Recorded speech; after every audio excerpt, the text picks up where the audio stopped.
નમસ્કાર વિદ્યાર્થી મિત્રો, એક્સલન્સ ઘડીમાં તમારું સ્વાગત છે। આ વિડીયોમાં આપણે માહિતી મેળવીએ ટેટ 1 રિઝલ્ટ તો જાહેર થઈ ગયું, પણ ઘણા વિદ્યાર્થીઓને એ પ્રશ્ન છે કે પોતાનું રિઝલ્ટ જોવો કેવી રીતે।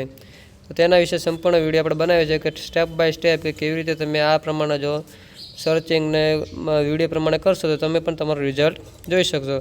સૌથી પ્રથમ ગૂગલ કે ક્રોમમાં state examination board Gandhinagar government of Gujarat આવું તમે સર્ચ કરો। જેવું સર્ચ કરશો એવું બ્લુ કલરનું એક તમારી સામે ત્યાં વેબસાઇટનું પેજ તમને દેખાશે।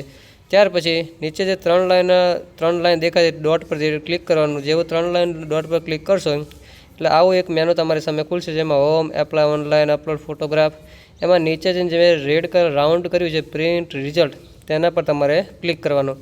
જેવું પ્રિન્ટ રિઝલ્ટ પર ક્લિક કરશો એટલે એક નવો ઓપ્શન તમારી સામે ખુલશે કે જેટલા પણ રિઝલ્ટ બહાર પડ્યા બધા રિઝલ્ટનો ઓપ્શન તમારે ત્યાં દેખાશે। ત્યાં તમારે ટીચર એલિજિબિલિટી ટેસ્ટ ટેટ 1 એ ઓપ્શન પર ક્લિક કરશો એટલે નવું તમારી સામે એક નીચે ખુલી જશે સીટ નંબર, એટલે તમારે તમારો સીટ નંબર નાખવાનો, ડેટ ઓફ બર્થ નાખવાની, અને જે તમારો સીટ નંબર નાખી અને તમે નીચે સેવ ઉપર નેક્સ્ટ સબમિટ પર ક્લિક કરશો એટલે તમારું જે બી રિઝલ્ટ હશે તમારી સામે તમારી સ્ક્રીન પર મળી જશે।